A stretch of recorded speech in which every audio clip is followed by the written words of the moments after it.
Hey guys, welcome back to another video. And in this case, if you're watching the live stream, then welcome to my first ever live stream. And for this crazy special, I actually have Davincij15, who is the OG of all the OGs in this space. So, I want to talk about how he got into Bitcoin and his viral video in 2013, where he was literally begging people to buy Bitcoin. And then we'll look into the current state of Bitcoin, what will happen in the future, and we'll have a look into NFTs as well. So, Davinci, thank you so much for joining. Oh, thanks for having me, man. How you doing today? Well, I'm doing all right. Spent the entire day preparing for this, but it's cool. So, I'm 14 years old and I'm in the crypto space. I trade and I invest into as an angel investor, and I start with watching your videos, learning about technical analysis. And you actually had a video with Tone, and you were talking about like TA stuff, EMA ribbons and everything. I didn't understand anything back then. So then I learned about some technical analysis, and then Tone helped me out, and then fell in love with the monetary system and how Bitcoin is going to revolutionize everything. And yeah, and I've been attending to your meetups ever since. So that's how we met. Hmm. So cool. So let's jump into the first question. When was the first time you found out about Bitcoin? I think everyone wants to know how early you were actually in this game. Well, the first time I heard about Bitcoin was actually it was actually February of 2011 is when I actually got the message from one of my subscribers. Right back when YouTube had a messaging system, one of my subscribers messaged me sometime in the middle of February. Hey, what do you think about Bitcoin? And I Googled it, and I was like reading about, oh, this is like digital cash money, and I'm like, okay, this is a scam. It's not possible, right? Because as a software developer, I know that you can't solve the double spend problem, right? Where you have a digital asset that anyone can copy. So how do you know that nobody else has counterfeited the money? And so after reading the source code and reading the white paper, I realized that Satoshi Nakamoto had solved the problem. Took me a while to really absorb it all, but once I did, oh boy, I was like, this is going to work. Wow. I was quite shocked. And I remember my first video was like, I said, every once in a while, something comes along that makes poor people rich because they bought it really, really cheap. This is one of them. And I thought I was going to be the hero of the world of my community, right? And Well, you uh, uh, did. You and did end up being a huge hero. So well, I mean, like after the fact, but right back then in 2011, no, everybody was hating me. They were like, "Okay, Da Vinci's lost his mind. Something's wrong with Da Vinci. Somebody should go check on him." And kind of, yeah, that's what I was getting, right? because you were a gold and silver YouTuber, right? You used to, cover gold and silver, and you're also a software developer. But then, obviously everyone thought it was a scam, and Mhm. so yeah, that's crazy. So, if did people actually listen to you back then? I know it was hard to buy Bitcoin back then. So, did people actually listen to you and buy in, and now are billionaires and your friends right now? Yeah, well, there was like 5 people who took up my offer. I had an offer, right? You can find a YouTube video where I offer them insurance against their money if they went to 0. Risk-free I investment. yeah, exactly, exactly. Crazy. Just rewards, no risk. I know. That's how confident I was, right? And so it was like, "Hey, dude, I'm gonna guarantee your money," right? So, yeah, a lot of and those people, they really thanked me, and some of them even thanked me with 100 Bitcoin, right, as a gift for And you yes. didn't sell. Yeah. Well, I didn't Wow. sell until I started trading it, and then yeah, traded had some bad trades when I started trading without even learning how to trade. Oof, that was worse. Horrible, horrible. Yeah, I swear, like people right now, the problem is like it just looks so easy for people to trade. Like, because people go on, on Google and they're like, oh, how can I trade and become a millionaire? So they go on YouTube Mm, and watch a few videos and think they can mm, trade. They resign from their everyday jobs at McDonald's, and then they go to the computer screen and lose everything because they can't properly trade. So that's it's a big thing. If you want to trade, you got to get the proper education. Otherwise, just dollar cost Hmm. average into Bitcoin and use the little old lady method. So Exactly. that's what you want to do. So the second question is, what is your average buying price into Bitcoin? You know what? Thinking about it, I can't give you an average buying price because the problem is because most of my coins were mined. So I mined a Okay, so lot you of just got it for Bitcoin. free. This it's even better. I don't know if you want to count that as free because I did have to buy for the equipment and then pay Mhm, for electricity. So you really can't count that as free. What the problem was, I couldn't buy enough Bitcoin back in the days. mhm. So what I decided to do was just go into mining because I didn't trust empty Gox to send them a whole bunch of money. So I just went and I bought mining equipment and started mining basically. So the only exchange was it Bitfinex was the only exchange back in the day. Like, there's no other exchanges you could have No, bought Bitcoin from. it was at the time when I started. It was only empty Gox, and a few months later, it was Bitstamp, all right, Bits. which is still around today. And Mhm. then in Canada, like about I think it was like Quadriga X, the most trustable. no, it wasn't Cardita. It was some other coin. It was another place, right? That I think they got bought up by what's it called, Kraken. Yeah, they got bought up by Mhm. Kraken. There was another exchange. I can't remember its name at the time, but it's a Canadian exchange. That's the one I would use, right? Once that came online, I was using that exchange. It was still a little difficult to buy because there wasn't enough liquidity, meaning that there wasn't enough people selling and buying at the same time Mhm. at the Canadian exchange, and that was the one I'd used mostly. I used the MT Gox exchange uh, just to trade a little bit, to trade back then, Did you have leverage and back then, or was it just no, there was no no leverage? leverage. They were Wow. just selling. Yes, I remember back in April. I think it was 2013. It was around April 2013. I was doing actually a show talking about Bitcoin, and Bitcoin was running up to $266. And I said, I have to As get you off the spoke, show. oh my God, Yeah, two hundred sixty-six dollars. yes, I have to get off the show because I have to sell because it's just gone absolutely bananas. And so I sold everything that I had, but because on empty Gox, but because their order book was so slow and the system was so slow, I only got it executed at $200, my sell order. And so then I put in, That's You couldn't yeah, maximize your profit there. but then I put in a buy order at at um, at $50. I wish I had this $50, $56 and something cents, or 54. I can't remember the exact number, but anyways, and it hit. It actually hit. Right, that was the worst thing that ever happened to me because I bought back Worst all. thing, buying Bitcoin Well, at let me $50. why I can tell you why. I can tell you why, right? Because Mhm. I made a lot of money there because I bought a whole bunch of bitcoins at $50. Like my fill order got filled. It was the last order to get filled, and I didn't even get full fill. I was only off by a few $1,000s, right, on the fill. It was crazy, Wow. right? And that was the Wow. absolute bottom. So that made me, the reason why it was the worst thing that ever happened to me is because it made me feel that I knew I was like invincible. I called the top and the bottom. Wow. Yeah, that's terrible. Like like, for example, when you start off trading, right, you feel like a genius, right?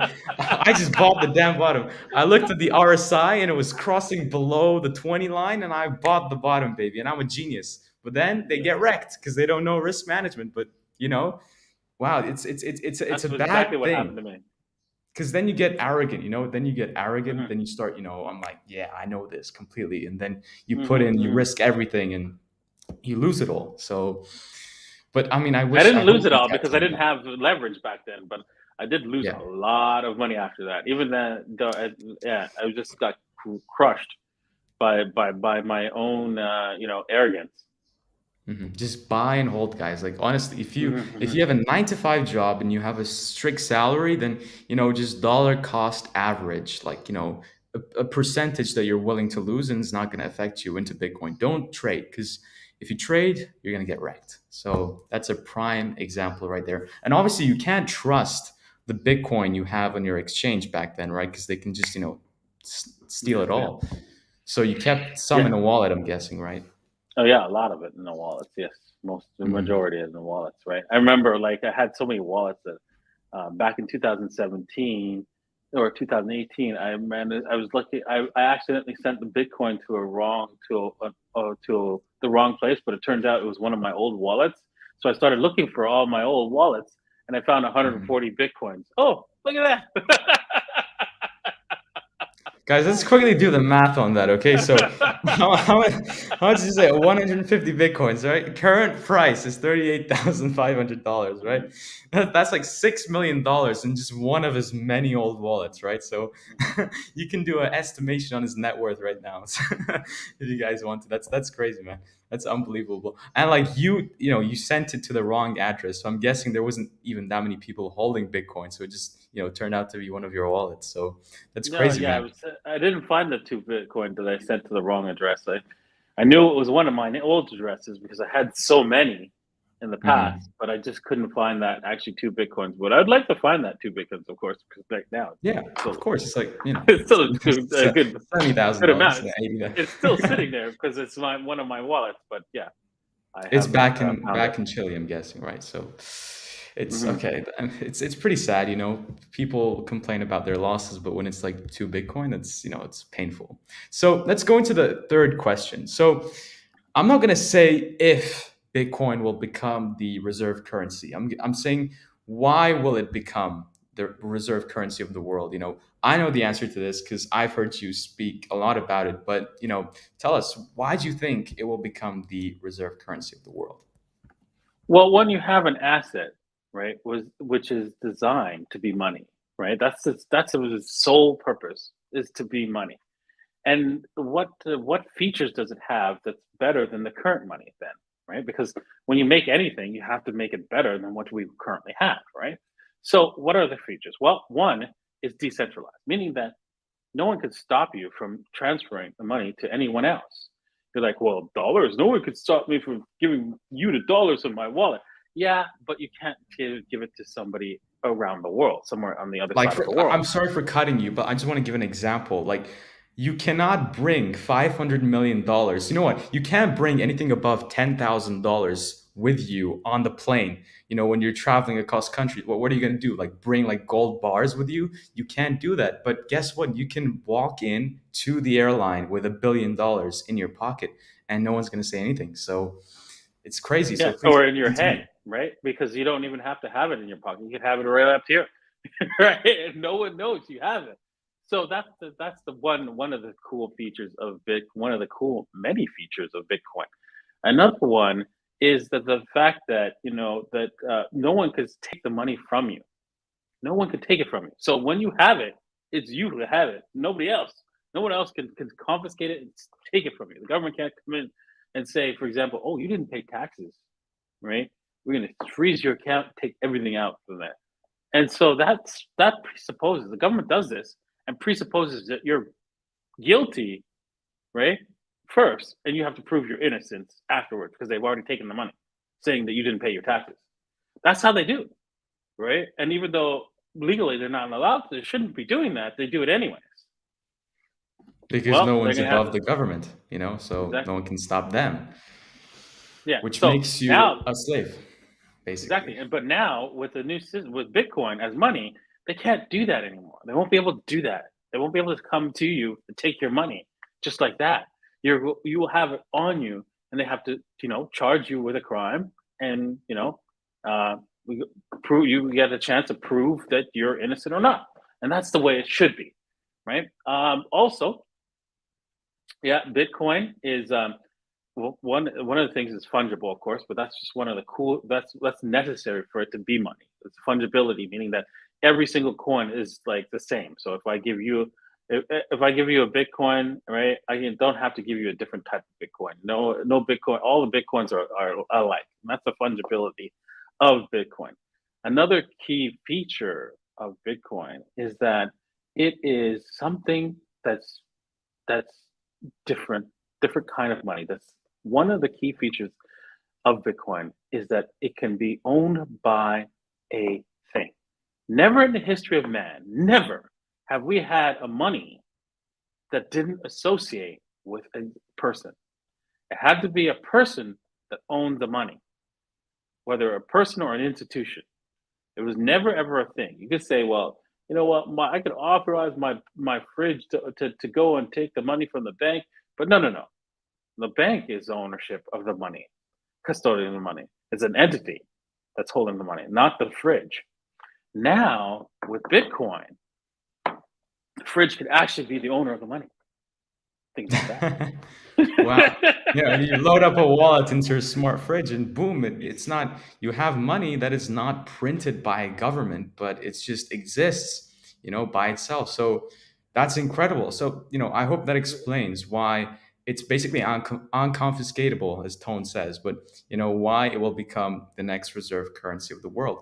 And my next question to you is what do you think of, 2 days ago, Berkshire had their annual meeting, and the two old, 91-year-olds, Warren Buffett and Charlie Munger. Warren Buffett said, if someone offered me 25, all the Bitcoin in the world, I wouldn't pay $25 for it. And he said that if someone offered him 1% of all the interest from farmland or all the apartments in the United States, he would write a $25 billion check the next day, because he said farmland produces food, an apartment is shelter. This is all necessities. So what does Bitcoin produce? That's the question he asked, and he said it doesn't do anything, which is completely wrong because obviously he hasn't done his research. So what does Bitcoin produce? What does it? Why is it a necessity? Freedom, Freedom, right? financial freedom. That's the Freedom, simple right? answer. No, freedom from government. Because once Bitcoin becomes money, right, government has to shrink. Government has to stop doing all the crap that it's doing because it can't. It can't go to wars, right?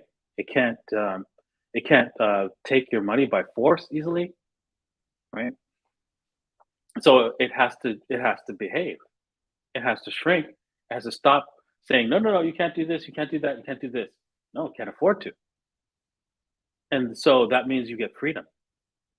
So this is what it gives mostly freedom. Mhm. Makes sense. Even if that's not something tangible like Buffett was talking about, that is, it's so primary. You need freedom from everyone else. Like, they can't, the government can just easily freeze your bank account. And we know what happened with, a certain war that happened, and the country could have just easily froze their people's bank accounts, and the only savings people had was their Bitcoin.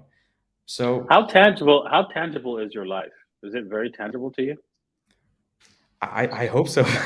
Yes, it is, right? Yes, it is. So I'm assuming it is, right? You know what? When we don't have freedom, eventually the government starts to take more and more, and eventually they're going to take your life. Because hey, if they feel that you're a waste of time, they because eventually they get so big because they have all the money through the printing press, and they can buy whatever they want through the printing press. Then they could take anything they want, even your life. Meaning that, hey, you need to go war and fight these people because we said so, because they're bad over there. And if you don't have a job, what are you going to do, right? You're going to probably just go and fight because that's all you've got. And so, I mean, this is the key thing, right? That's not going to happen, right? If everybody has money, and if the government doesn't have the money, and you have the money, which is which will happen because Bitcoin's tangible, and everybody says it's not tangible, right? Try erasing iOS and using this phone. Yeah, that is true. You'll find You how know? tangible that is.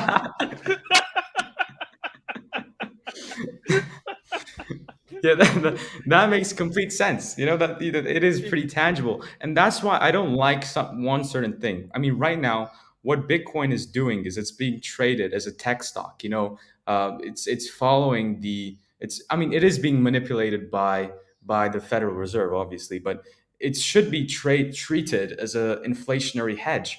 It should be traded as gold, but it's not. And when do you think this will be reversed and it will be traded as a inflationary hedge?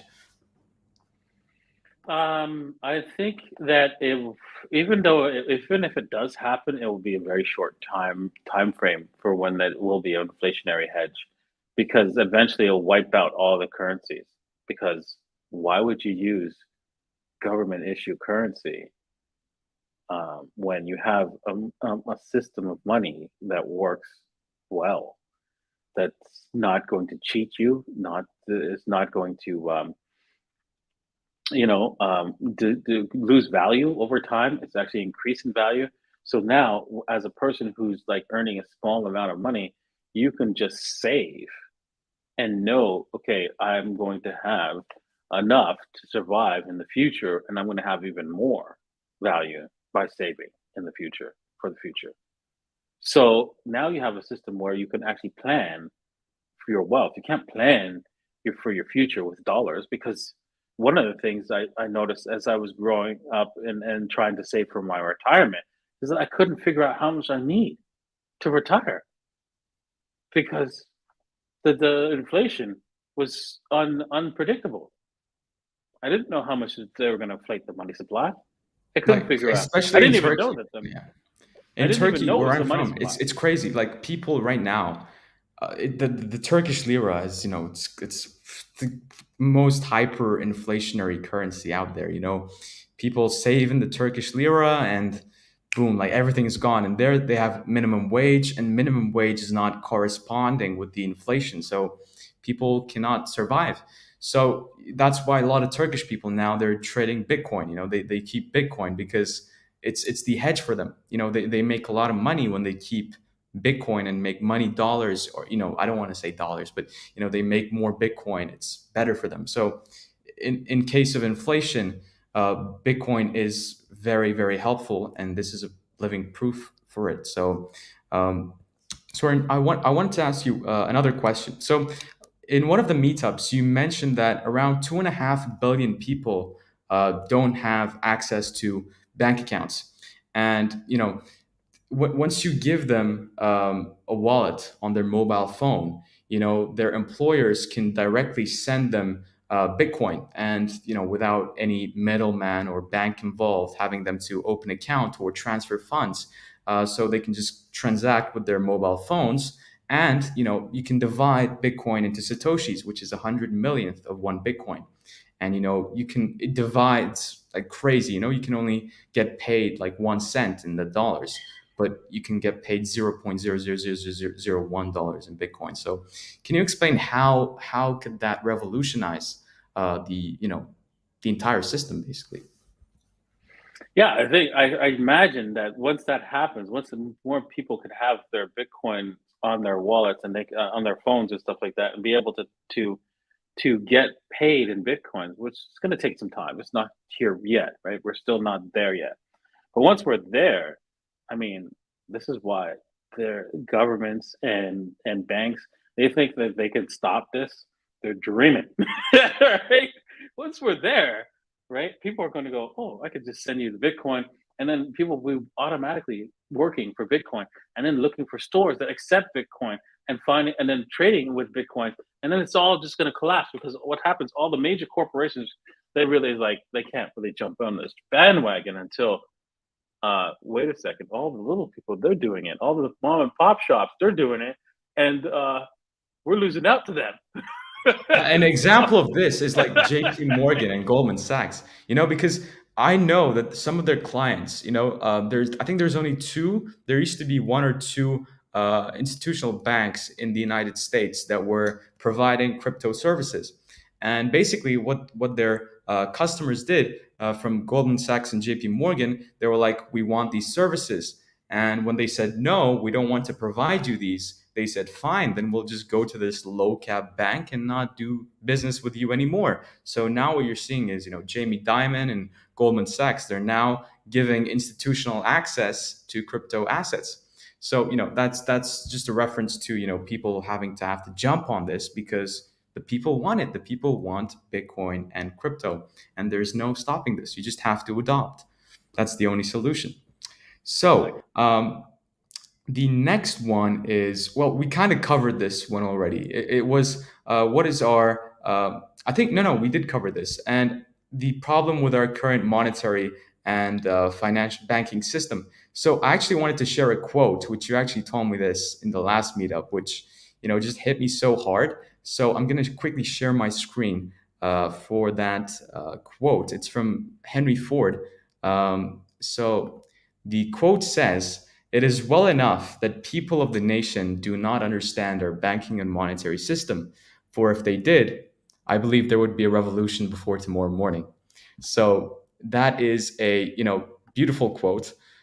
So can you explain why there would be a revolution by tomorrow morning? Because what is money? Money is created through debt, which is then loaned back to the people who give tax. But can you explain the order of that? Well, it's really simple what Henry Ford saw, right? It's really simple. If our system is created, our cash is created by debt. So somebody goes in to borrow the money, and then they have to pay it back, right? And they're effectively a slave to the bank because the bank didn't have to do anything to make that money. But then it gets worse than that, right? Because they're like, "Oh, I don't borrow any money, so hold on, dog." your your government, right? Both on the federal, local, right, and municipality level, all borrow money from banks. And guess what? They tax you to pay them, which makes you a slave to the bank without you even noticing, because the bank didn't do anything.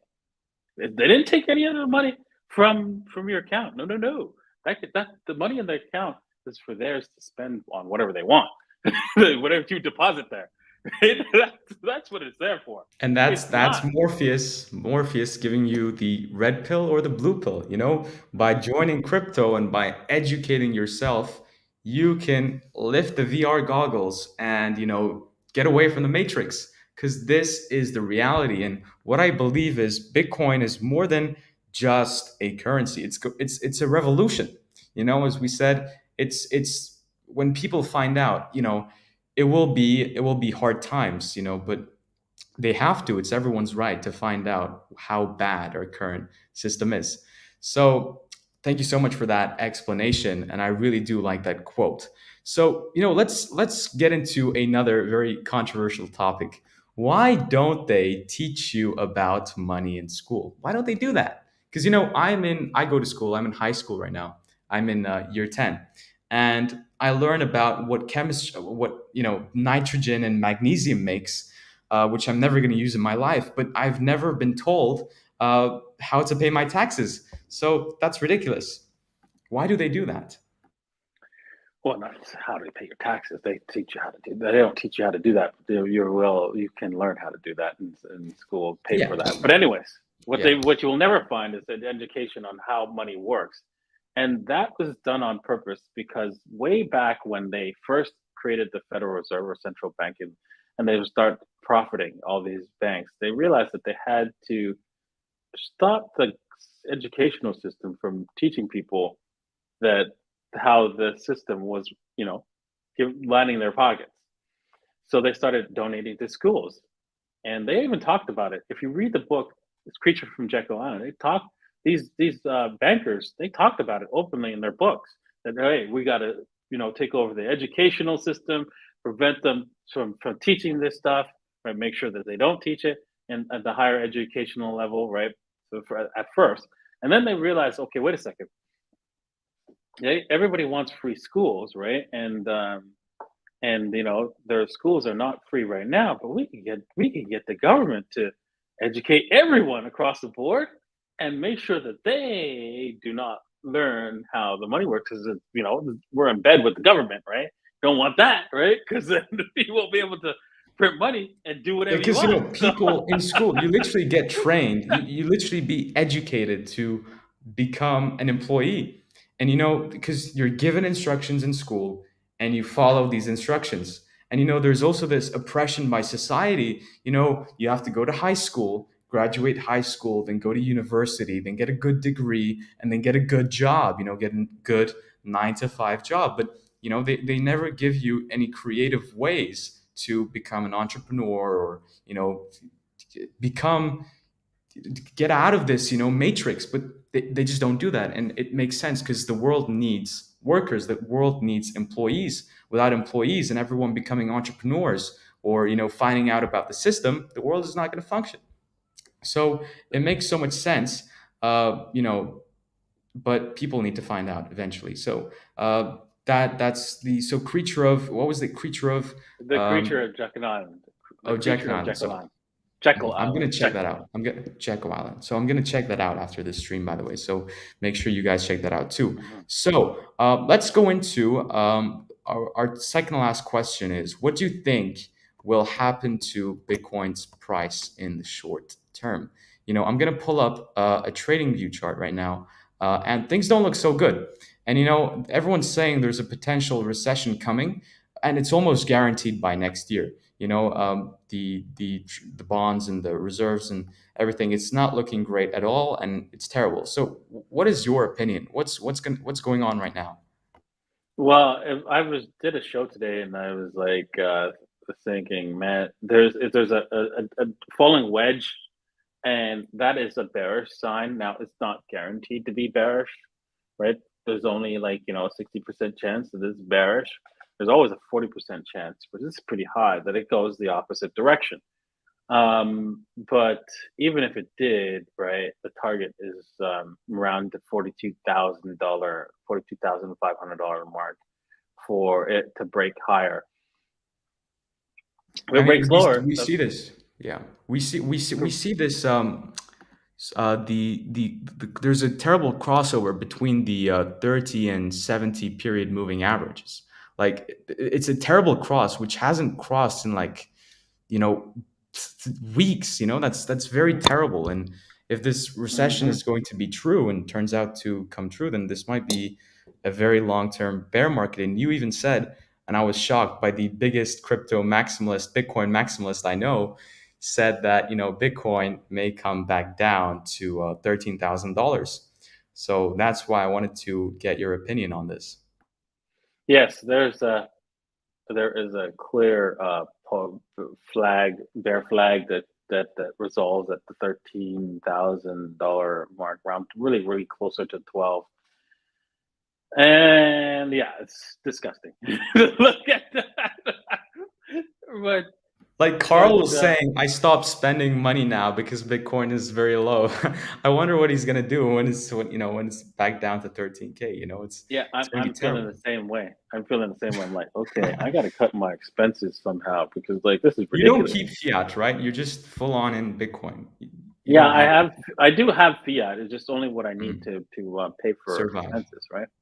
Hmm. Right, for the next 3 to 6 months, right? But that's it. Hmm.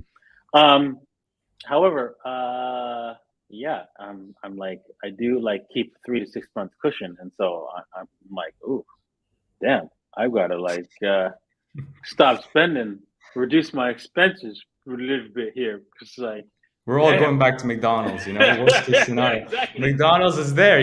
They're hiring. Yeah, So things are looking that's bad. our only option. Hmm. But yeah, Bitcoin isn't looking nice. But obviously, when you look into the very very long term, there's just no way that Bitcoin, with all the institutional money flooding in as well, we're going to, if you look at this, right, there's BlackRock and all the other institutional investment services. I think BlackRock has a market capitalization of $18 trillion or something like that. And when you look at Bitcoin, it's only $750 billion, which is like, completely insane, right? It's so undervalued. So when we see this money flowing into Bitcoin, obviously as the market capitalization increases, then the price ends up increasing as well. So, oh, by the way, I just remembered a question. I think it was in your first or second meetup. You said that Ethereum will have to divide into, I think, 32 or 42 chains, you said. And otherwise, it's not going to survive. You said something like that, but I can't remember right now. Can Well, you no, that's the remind me? plan. That is the. It's not that it has to. It's just that's what they're planning to do with the Ethereum 2.0. What they're doing is instead of like rewriting Ethereum from its ground up and trying to build it into what they did is like if for picture, I don't know, the best way to describe it is picture Ethereum as a jet engine, right? One big jet engine, right? That's flying in the air. And 2.0 is basically a whole 31 engine plane that comes along, right? And then comes and connects up with that big jet engine. And so what you could do is then use other shards or all the 32 engines available for you to do the transactions, basically. So that's how they're designing it, basically. So if you want to picture it in your head how that's going to work, and so what they're going to do is fly in and attach those two together and boom, so you could like move all your Ethereum onto any other shard, right? That has less transactions. So you have to actually go through a separate chain, right? Which they already built already, right? So they've already built the fuselage, basically the whole fuselage and the airplane, and they connected it to the engine. But they're right now building the other 31 engines and making it starting. They're going to try to start them up very soon, and that's what they're effectively doing. Wow, Because that's crazy. in order to work, right, what you're doing is you're taking the Ethereum 1.0 and converting it to 2.0, which can then move to any other engines. And then right now you can't go back to 1.0, but that's probably going to be possible. And once they connect it all up together, you're going to be able to move to from 1.0 to 2.0, go to any other engine and any other shard, and then come back to the 1.0 if you want to. You know what I love about you, man? Like when you explain something, it's so unbelievably easy for the other person to picture and understand it. Because right now, the thing is, when you go onto YouTube and you search for genuine crypto education content, like so many people out there, non-blockchain people, get so confused. But you just explain it exceptionally well, and that's unbelievable, and that's just the given talent which you're given. So thank you so much for that explanation. So do you think that Ethereum 2.0, the arrival of that will boost Ethereum in price, no matter the market conditions? I think Ethereum in price has built the price increase is built in because of the deflationary nature that it implemented a year ago. So the next 6 months, we're going to see Ethereum has to break. Well, it doesn't have to, of course, but it will most likely be breaking higher because of its deflationary cycle. Because now, before it was inflationary, now it's deflationary.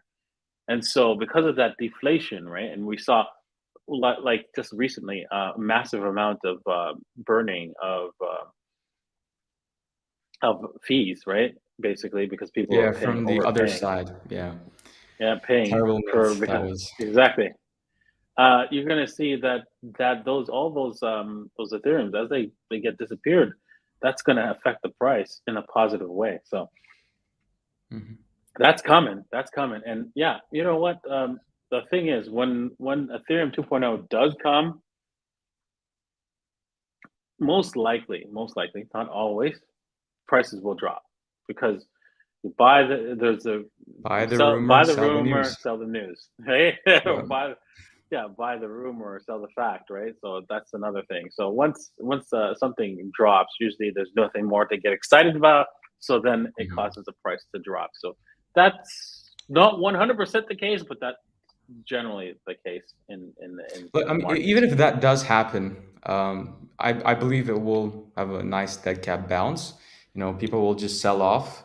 But because it is actually, it's not like, like a roadmap thing or whatever. It's actually like a very strong implementation of new technology.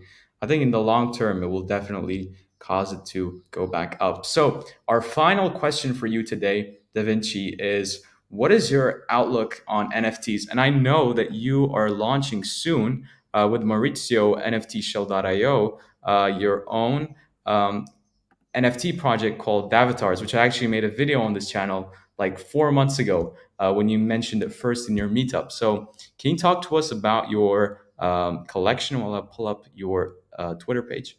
There Well, you go. Davitar is basically just a small collection of NFTs for my community, so that they can, participate and gain access to me, special access to me, and so forth, and my videos, and yeah, they'll have benefit with giveaways and so forth. And it's going to be very small for just for my community. So this way, right? Only the diehards, right? Which I'm sure there's only a few, very small number of diehards will benefit greatly by owning a Davitar NFT icon. So, and yeah, there's going to be cool stories about each some of the Davitars, and yeah, there'll be some rare ones and so forth.